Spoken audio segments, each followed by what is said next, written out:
Hi, my name is Merric, and I'm going to talk to you about the Harlem Children's Zone.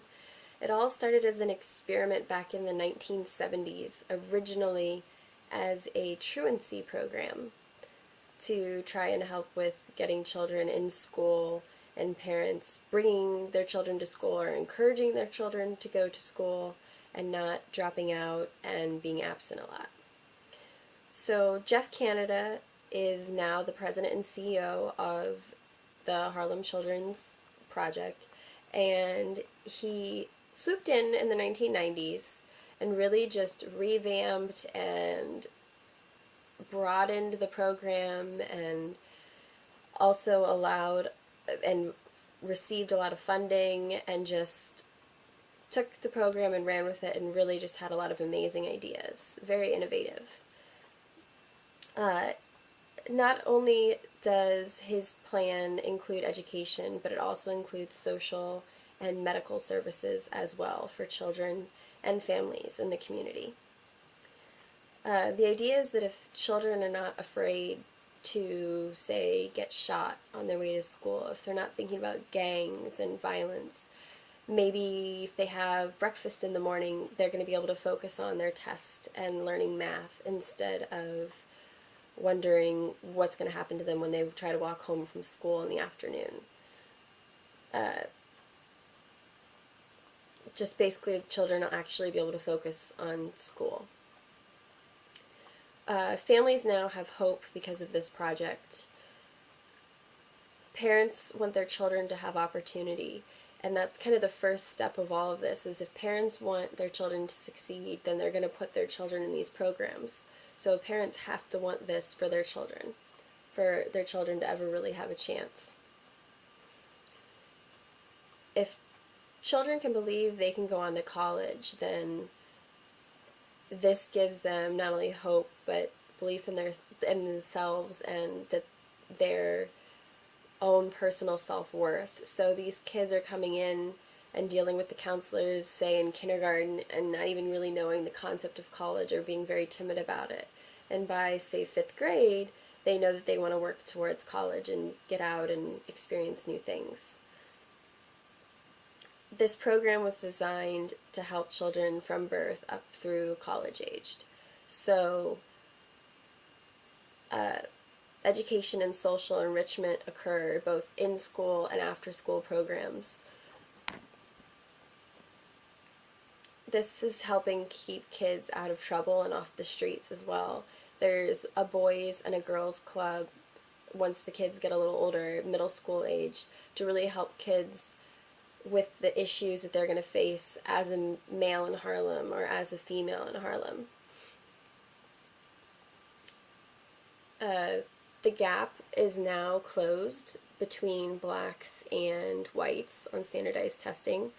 Fryer found this out when he was overlooking some test scores and was just amazed to see that now finally the blacks can say that it's not an intelligence issue or anything like that. It's just purely now that their education is matching that of middle-class children and affluent children, they can succeed.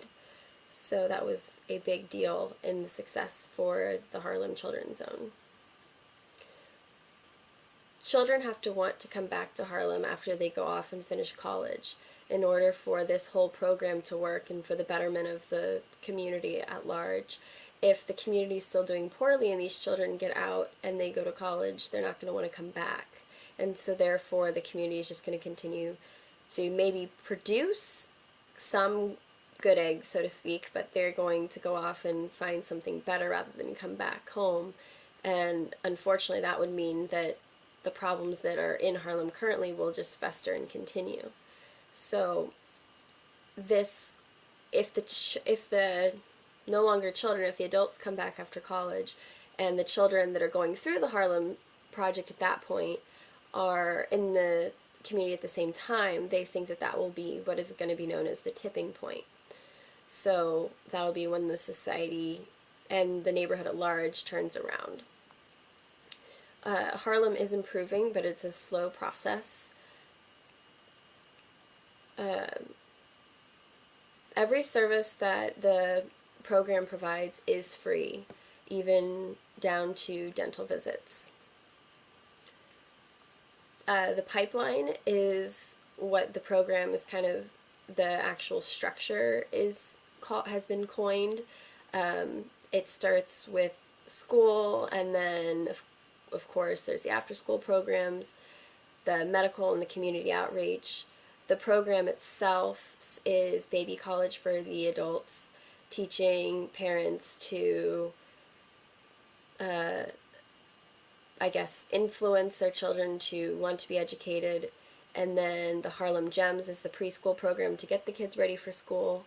And the Promise Academy, of course, is the charter school that goes from kindergarten up through grade 12.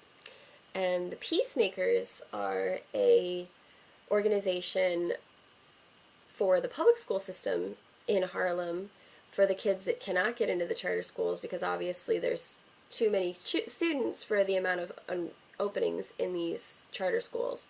So the public schools are being helped and enriched, so to speak, by these Peacemakers.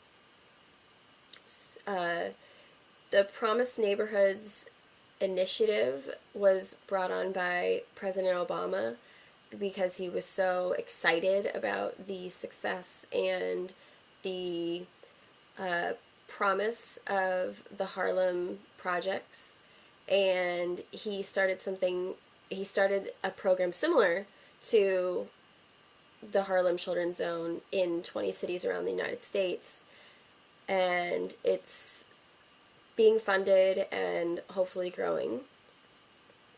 The first kids to go through the entire Harlem project will be in 2020, to go from all the way from baby college up through 12th grade in the charter schools.